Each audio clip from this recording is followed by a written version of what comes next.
Welcome back, everybody, to another session of Healing the Divine Masculine, my personal journey. This is David. This is part 8 to go through. This is a series based on my own personal life journey, and I've experienced a lot and learned a lot in 67 years. I wanted to share what I've learned, especially with the younger men, so that they may benefit. We all have a story to tell, and we can rewrite our story. We all must find our own path, and I hope you enjoy this journey with me today. This session is on integrating our shadow archetypes. Like I said, it's part 8. It's the third video talking about the shadow archetypes. So if you haven't watched the first two, I highly suggest it because there's a lot of good background there that you'll need for some of this. I'm going to go through a quick review, but I'm not going to dive into and repeat what has already been spoken in the other video. So here's the topics. I always start with a definition, a little bit of Jung on the shadow, Carl Jung, and we'll do a quick review of the archetypes. And then we'll get into the meat of this presentation, which starts with a pathway that I've come up with: acknowledge, embrace, transform, transmute, and integrate. How we integrate on 4 levels: the physical, the mental, the emotional, and spiritual bodies and their practices. Making it a daily ritual. How can we express our shadow archetypes and doing this in a healthy way? And then observing the shadow archetypes in others. So in the last presentation, we started with some words from Carl Jung and his view of archetypes. It was Jung who revived the topic in the mid-20th century. He also wrote a lot about the shadow, what he called the shadow, and he said that knowing your own darkness is the best method for dealing with the darknesses of other people. It's a big sentence there. He also said the most terrifying thing is to accept oneself completely. Jung suggests that true self acceptance, including the shadow, can be a daunting but ultimately necessary step towards wholeness, and that's where we are going here. He said that by not being aware of having a shadow, you declare a part of your personality to be non existent. Then it enters the kingdom of the non existent, which swells up and takes on enormous proportions. If you get rid of qualities you don't like by denying them, you become more and more unaware of what you are. You declare yourself more and more non existent, and your devils will grow fatter and fatter. Let that sink in for a little while. In Jung's philosophy, or psychology, excuse me, the shadow refers to the unconscious repressed aspects of our personality, including both negative and positive qualities we don't consciously acknowledge, but that still influence our behavior. The shadow is an archetype in Jungian psychology representing the hidden, often unconscious side of the psyche. It's not inherently evil, but rather encompasses aspects of ourselves that we've repressed or denied. So in late 2019, the same time I was going back down to Costa Rica to do ayahuasca for the third time, I was reading a book titled King, Warrior, Magician, Lover. And these were considered by the authors of this book as the mature masculine energies. But each of the 4 mature archetypes has 2 shadow archetypes, the active and the passive shadow. And these 2 shadows form a bipolar shadow structure integrated together, supporting each other. They are the mature archetypes are the king, the warrior, the magician, and the lover. And this is how I view them. I went over this in detail in the last video, so I'm going to let you, if you want to stop the video right here and read the notes, you can. Otherwise, we'll forward. Because I want to show the shadow archetypes. The king has the active and passive called the tyrant and the weakling. There's the sadist and the masochist, the manipulator and the innocent one, and the addict and the impotent one. And I went through all these in great detail in the last video. But you can think of the active shadow as the outward expression and the passive shadow as the inward expression.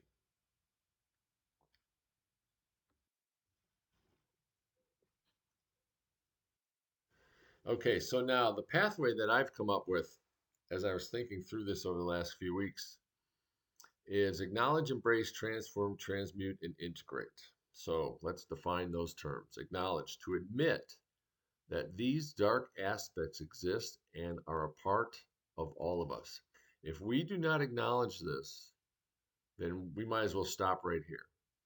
because we can't go any further until we acknowledge these aspects of ourselves. Once we acknowledge them, then we can begin the process of embracing them. And that is to accept that these dark aspects are part of your nature and can even be a source of strength or creativity. Okay? They are not evil. It's not something we want to deny, block. It is something we want to acknowledge and embrace. And once we do that, then we can begin the process of transformation. Transformation generally refers to a change in form or state, such as water turning into ice or gas. Once we get to that part, we can then begin the process of transmutation, which implies a more profound change, often involving the complete alteration of something into something entirely different, like the alchemical concept of turning lead into gold. Essentially, transmutation suggests a higher level of change, often with a connotation of elevation or refinement involved. So, in Taoist terms, what we are doing here is actually called inner alchemy. This transmutation and transformation of emotions, mostly emotions, but in this case, we call them our shadows, but they're rooted in our emotions. Lastly, once we get past all this, and we've gone through that process, we can integrate, which means to combine, mix, or unite parts into a whole, or to bring together different groups or elements in a way that they are equal and considered the same. Again, so we want to take our shadows and integrate them into the whole through this alchemical process. But we can't do it all at once. We have to go through the steps of the process.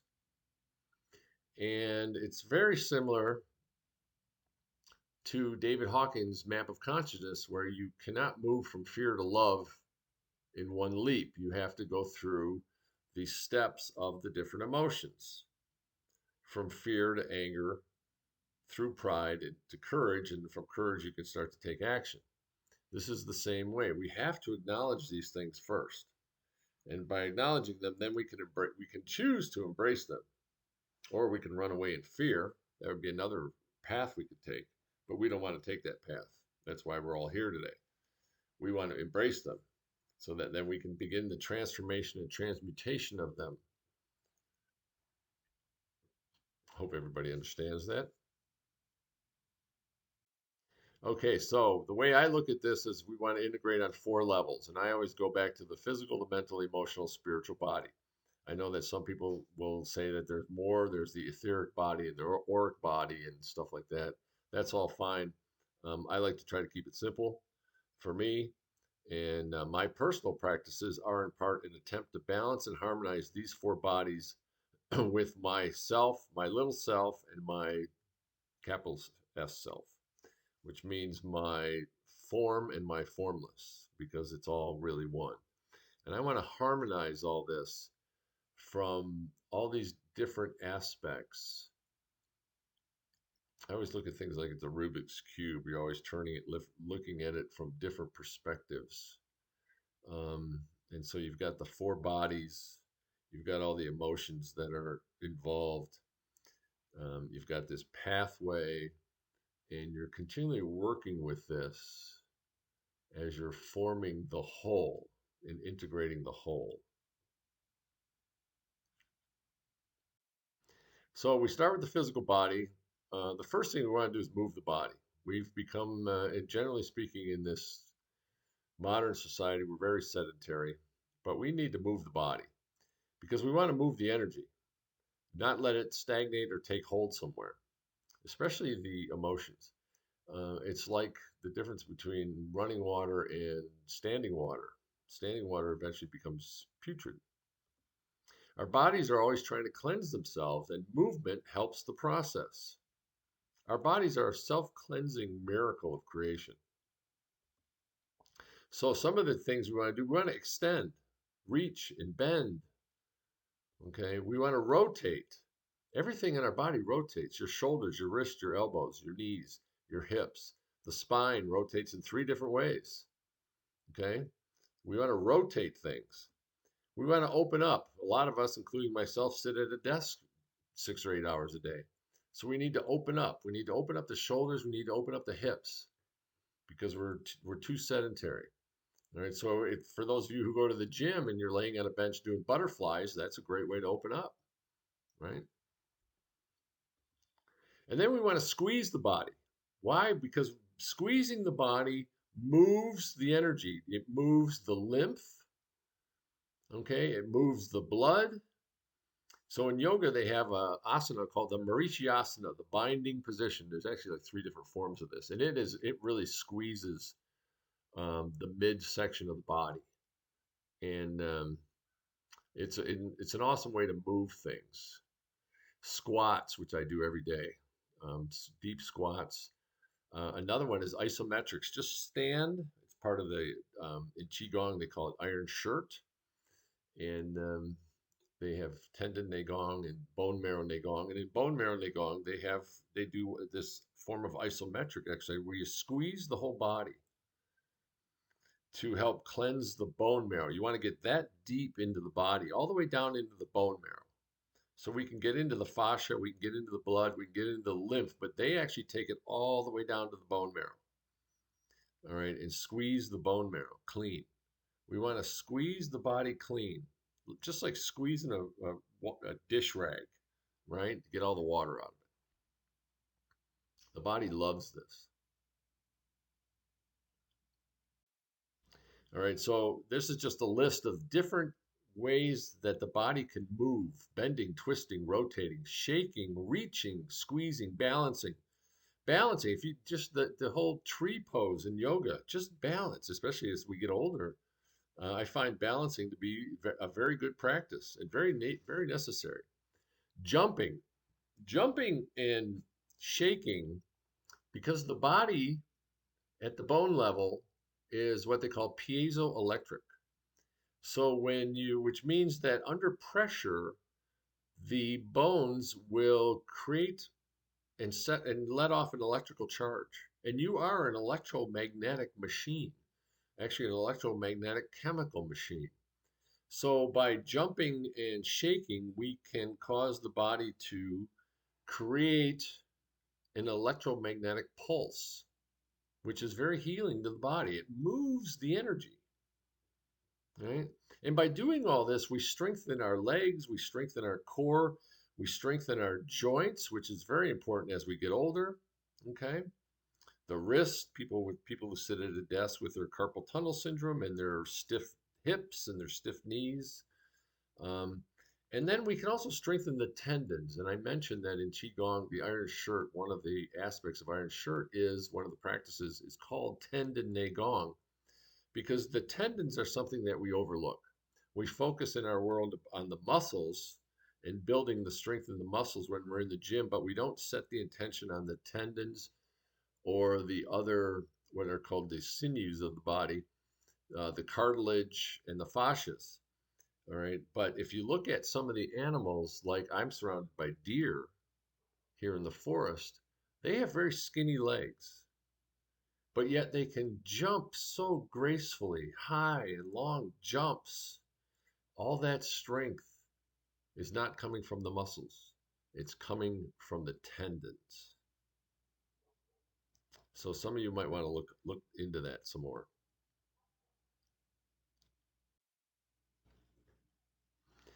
So I do an hour of qigong every morning. I'm out on my deck, um, watching the sun come up. Usually, I start in the dark and the sun comes up while I'm out there. It's wonderful. It's so quiet. MoveNet. If you haven't looked up MoveNet, Erwin Corey started this a while ago, and he's got some great stuff on how to move the body, do exercises to move the body naturally. There's another guy out of Israel, Ido Portal, I think, isn't it? Ido Porta, who does the same thing. There's a lot of that around. I found a guy on YouTube. He does what's called Vava Fitness. He's got some great stuff. But we want to bend and stretch. Going to the gym is great, as is running, but we have to move the body in different ways each day. I used to be, 2 to 3 hours a day in the gym and 3 to 5 miles a day running. Um, I loved it. Running, especially, I could get into a zone. It was just took me. It was just like doing breath work. It just took me into another realm sometimes. But it is hard on the body. I find it. It's not something I really want to do right now. I do a little bit of sprinting sometimes, but it's not the 3 to 5 miles a day like I used to do. There's a lot of good stuff on YouTube on different people. Find something that resonates with you. It can be 15 minutes a day. One of the things that's been passing through my social media feed this week is these women who are there's some woman's putting together this program for some reason it always is 50 and over, people who are 50 years and over. It's for women 50 years and over who have become sedentary, and she wants to get them moving, and she starts with chair exercises, which is a great idea because there's a lot of stuff you can do sitting. Okay, but here's the most important thing: is whatever we choose to practice, to move the body with intention and awareness. Don't do it, and we all do this. We all drift off in our thoughts and we just go through the motions. And we've got to learn to bring it back so that we can feel the body as we're moving it and set the intention to move the energy. Set the intention to transform the emotions. And we're going to get into the emotions in a couple of minutes deeper. Okay, but we have to do everything with intention and awareness. So now the mental body practices, first of all, starts with becoming aware of our own thoughts as that monkey mind whirls around all day. I don't know about you guys, but it's a tough one. Yeah, he's jumping from branch to branch all day long. All right, we got to become aware of not only the self-talk, but who is talking. I talked about this in the last video. And ask yourself, when you're talking to yourself, or if you're alone like I am during the day and you're talking out loud to yourself, to someone who's not there, ask yourself who is talking. You can ask yourself, why am I talking like this? But the first thing is to understand is who's talking. Is it the divine masculine? Is it the king, the warrior, or is it the sadist or the tyrant or the weakling or the victim? Yeah, ask yourself who's talking. All right. We have to make time each day to pause from the chaos that is our modern world. Our modern world is so unhealthy to this magical form of the human body that we've got to pause each day and create a sacred space where you can disconnect for 5 or 10 minutes from the chaos and just get quiet. Just get quiet. Set the intention that I am going to connect with my higher self for 5 minutes right now. And just do that. Try it. All right. And this gets into the concept of mindfulness, which is a state of being present and aware of one's thoughts, feelings, and bodily sensations in the current moment without judgment. So take while you're exercising, you can do this to feel your body moving and feel it below, deeper than just the muscle level. Okay, the organ level, the fascia level, the endocrine level. I talk to my adrenal glands and my thymus glands and my crystal palace, my pituitary and my pineal and my hypothalamus. I acknowledge them as I'm moving my body through particular motions that are focused on that particular aspect of my body. And you can do that. So if you have chronic pain somewhere, talk to it. Thank it for being here. And that you have done your job and made me aware of an aspect of myself that I was not previously aware of. Okay? We can do those things, and it doesn't take very long. You can even do it just sitting for 5 or 10 minutes, and I highly suggest you sit, especially before going to bed, sit in silence as much as possible for a few minutes. We must learn to be comfortable with our own thoughts, to be comfortable in silence, to enjoy solitude, which can be experienced with another. There's nothing that stops us as a couple, partners, spouses, even children, to just sit and enjoy each other's energy for a few minutes. And while we're doing that, then we can energetically, through our thoughts and through our heart, send each other love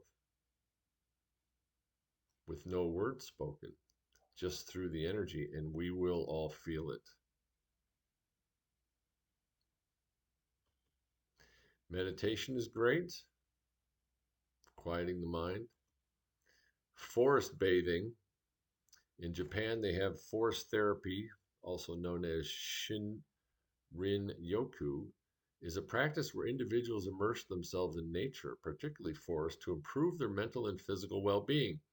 This practice, which translates to forest bathing, involves spending time in natural environments to experience the therapeutic effects of the forest. I have been in the forest for 2.5 years. I can attest that this works. I am surrounded by trees, yellow and white pines, southern red oaks, holly trees, walnut trees. It is just the peace that they create and that I acknowledge every morning is just phenomenal. And I have said on many videos, if you can do it, get out of the cities and even out of the suburbs. Get back, get into nature as much as you can, hopefully permanently, because this works. And it will help quiet your mind and get that elusive, for me, what was elusive, a goal I set almost 20 years ago now, which was to have peace of mind. And I did a video on that a few months ago called Finding Peace of Mind. Okay, so the emotional body. I think this is the toughest one because we are emotional beings. We have this broad emotional spectrum, which is just phenomenal, but it's difficult to maneuver sometimes. We store a lot of emotional trauma in our lower energy center, called the lower dantian or the second chakra. It's around the sexual organs, below the belly button, basically. In Qigong, there are 5 organ pairs. They're a yin yang pair, and each organ pair has negative and positive emotions. And we can do exercises to transform the negative emotions into positive emotions. These include flowing exercises, standing and sitting exercises. Then there's the exercise known as the inner smile, which is one of, and the healing sounds, which are 2 of the core exercises of the practice of inner alchemy in Qigong. And the inner smile is where you just go through the 5 organ pairs and you smile to them. You literally send them a smile. And you can do this every day, and it only takes a short amount of time. And then each pair has a healing sound. So here are the pairs, and they are related to the 5 element theory of Qigong, which is metal, water, wood, fire, and earth. There's the yin and yang organs. So you have the lungs and large intestine, then the kidneys, the urinary bladder, etc., etc. You can read this. There's the negative emotions, the positive emotions, and the psychological qualities. And we can use these while we are exercising. There are particular movements, especially the standing or flowing exercises that I do every morning, where there's a set. I do 2 flowing exercise, one or two flowing exercises for each one of these line items that you see here. And while I'm doing that, I am verbalizing the transformation of the negative emotional energy into positive emotional energy. And I've actually done some, I think I've got some videos on this that I did almost 2 years ago, but a year and a half ago, about some of the Qigong practices. They go a lot farther than this. If you want to dive into this, each one of these is related to a sense organ. Of course, the lungs are related to the nose. Um, the the heart is related to the tongue. The spleen is related to the mouth. The liver to the eyes. The kidneys to the ears. They have seasons. They have colors. It goes white, blue, green, red, yellow. They have there's a whole um, group of things for each one of these that you can dive into yourself. It's quite fascinating, and it's been very helpful for me um, over the past probably about 10 years since I found this Taoist Qigong practice.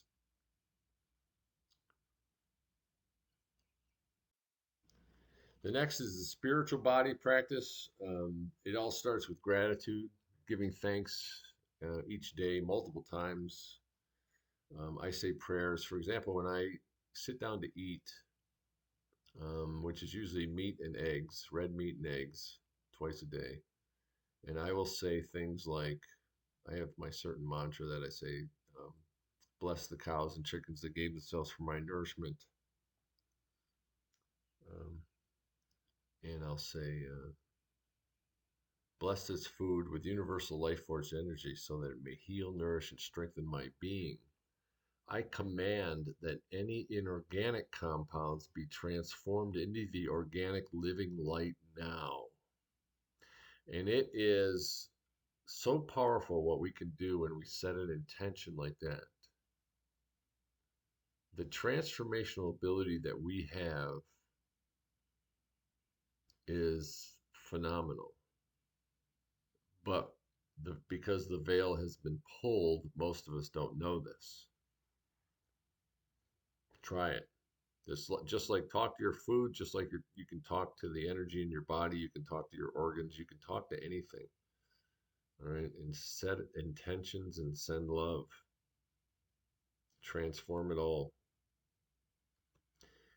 Consciously connect to your higher self each day. I've tried to remind myself that things like each hour I want to connect with my higher self. It's one of those things you could tape to your refrigerator. Right? But consciously connect, just sit for a second and go, I want to connect to my higher self. Is there anything you want to tell me right now? And listen. As the old saying goes, only in silence can you hear the whisper of God. Say prayers, especially as you lay down to go to sleep.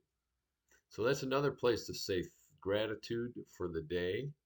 That's what I do. First thing is I say, thank you, God, for this beautiful day. Then there's a little mantra I learned from Bashar, which just goes 3 times. I am that I am, and that is enough. I am that I am, and that is enough. I am that I am, and that is enough. And then I have this thing I came up with. I've come to the belief that this physical existence is the real dream. And when we go to sleep and we astral travel, we are going home. And so what I will say is, God, guide me on my travels tonight as I return home to die and resurrect another day in this beautiful body on this sacred ground. So whatever resonates with you, just give thanks before you go to sleep. You can reprogram your mind that way. That Bruce Lipton talks about that a lot, how to reprogram your mind through repetition. 21 days is what he says. So do that for 21 days. Okay. And then as you see on the right-hand side, develop a personal spiritual framework. Write down whatever it is that that you have learned or are learning from various teachers that come through your life. And that's what I did here. I did this about 4 or 5 years ago. I was guided to do this, and I'm still learning it. Particularly that first one at the top: be careful of giving advice. Wise people do not need it, and fools will not heed it anyway. I love that line. Okay.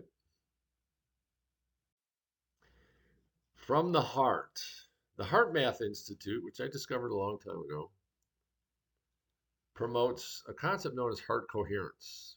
And heart coherence, their definition, is a state of cooperative alignment between the heart, the mind, the emotions, and physical systems. Well, that's what we're trying to accomplish here, isn't it?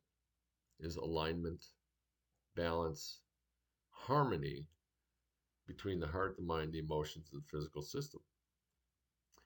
So there's a story I found as I was going through this. It's a book that I'm reading right now called it's a Montauk Chia book, Cosmic Fusion. It's the second of the Inner Alchemy books after Fusion of the Five Elements. And there's a story in there about Carl Jung and a Pueblo Indian named Mountain Lake, Ochwiabiano. And the Pueblo Indian, who's from New Mexico, Carl Jung was visiting New Mexico. And the Indian said to him, quote, "They say you think with your head." And you, in this context, excuse me, means white man. So the white man thinks with his head. And Jung replied, "Of course. But tell me, where do you think?" And Mountain Lake replied, "We think here," as he pointed to his heart. And Jung wrote later that as he was recounting this exchange, that this moment had a profound impact on him for the rest of his life. Because it was an epiphany. He realized that this took place in the 1920s. He realized that these these ancient peoples, these Earth Mother cultures, had a different way or expressed themselves from a different place. There was a show I was watching on Gaia TV one time. It was an interview with in Open Minds with Regina Meredith, and I can't remember the guy's name, but he made a comment that has stuck with me. He said that the Native Americans, the natives of the Americas, as we call it, from North to Central to South America, they, of course, they didn't have writing, and they actually didn't speak much. They were very telepathic, and he claims that they telepathically asked the Europeans to come over. And of course, we all know how that happened. Even if we go back to um, Leif Erikson and the Vikings coming over here. And the Phoenicians actually came over here before that, thousands of years ago. But what he said was that he made this interesting comment about how the people of the Americas were people of the earth. They were very connected to Mother Earth, while the people of Europe were people of the mind.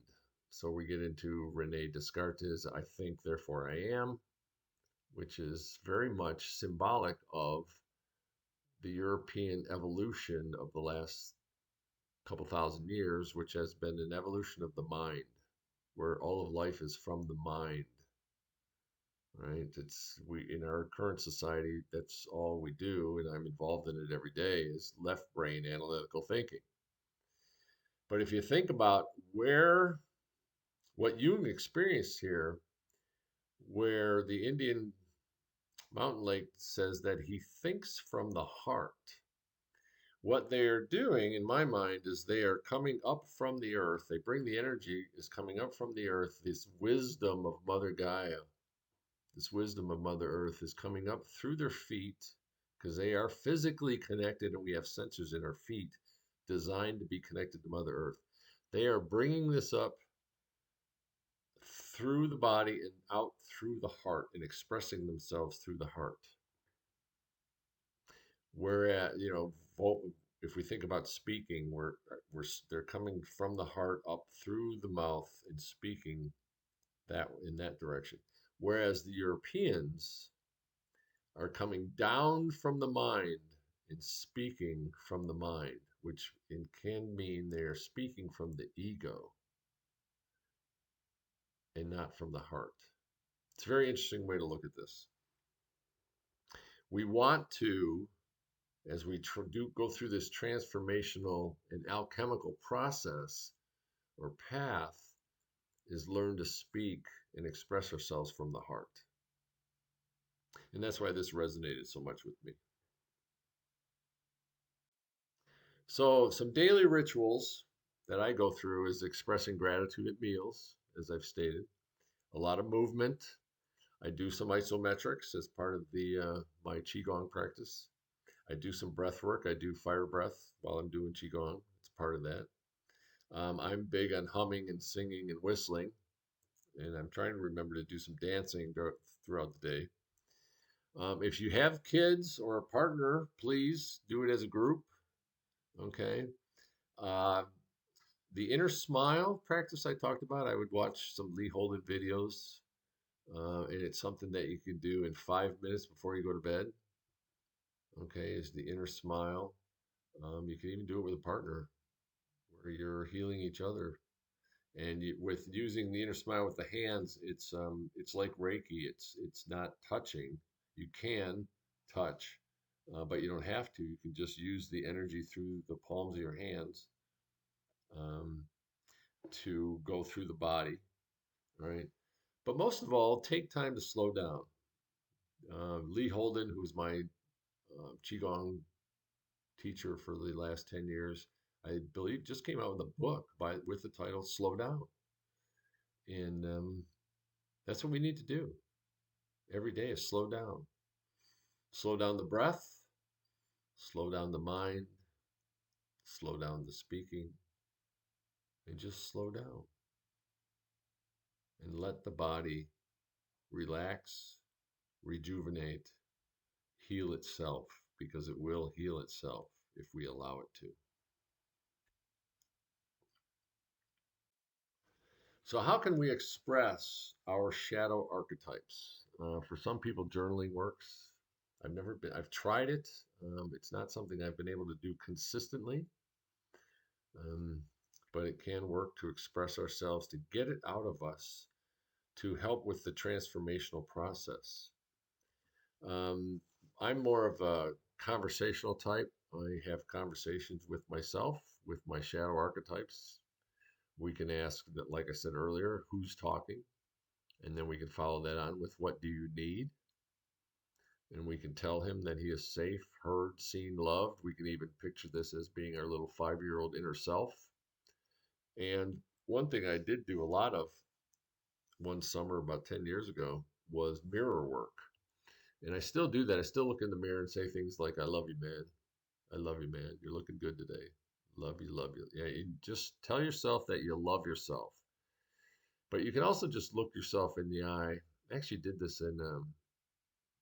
there was a session I went to down in Sedona for a couple days.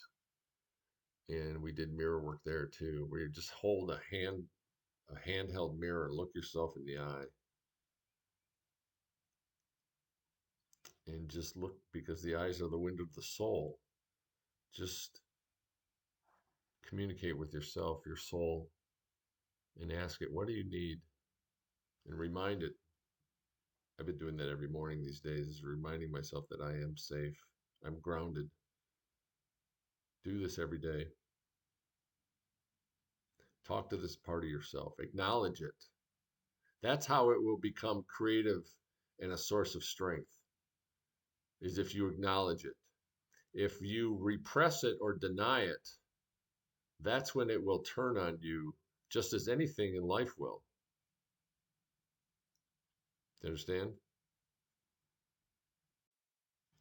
All right. And then once we get to this point where we can observe that shadow within ourselves or shadows, We can then observe them in other people. And I've started doing this recently as I've gone through this because these last three videos now have taken me into some places that I've never explored in myself.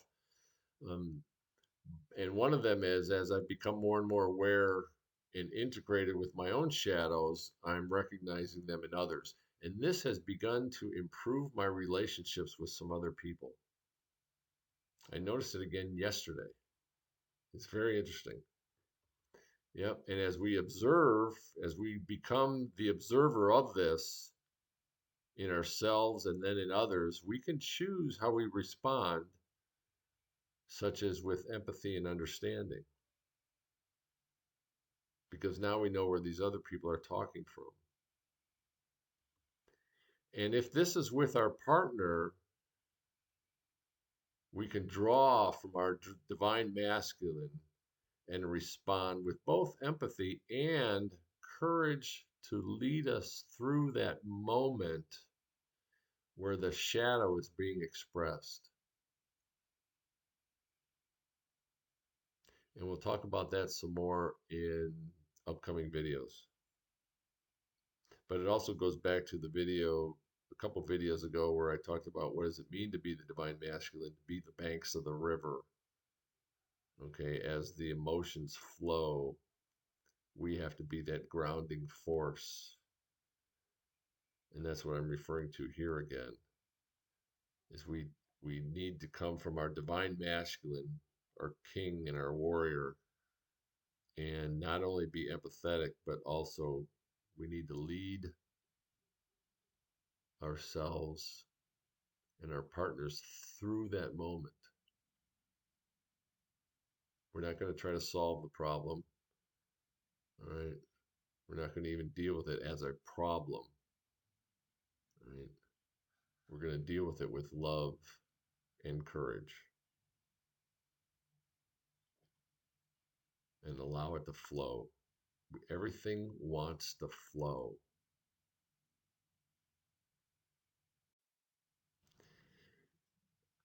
As I was going through this a couple days ago, a lot of this I put together this in the last couple of weeks. It was coming to me in the mornings when I was exercising. I'd literally have to stop exercising, come over to the computer and type something in. And this song called The Sound of Silence came to me the other day. And the opening verse is, "Hello, darkness, my old friend. I've come to talk with you again. Because a vision softly creeping left its seeds while I was sleeping, and the vision that was planted in my brain still remains within the sound of silence." I love this from a shadow archetype perspective. Hello, darkness, my old friend. Treat it like your friend. It is a part of us, it's not going anywhere. All right. We want to acknowledge it and embrace it, and then eventually integrate it. I've come to talk with you again. Talk to your shadow.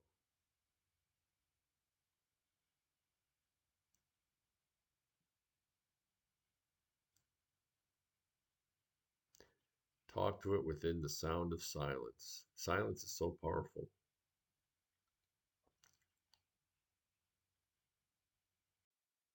So, in summary, as previously stated, this was another one that caused me to dig deeper into myself. Oh boy, in fact, it's causing me to dig deeper into myself just as I'm talking through all this.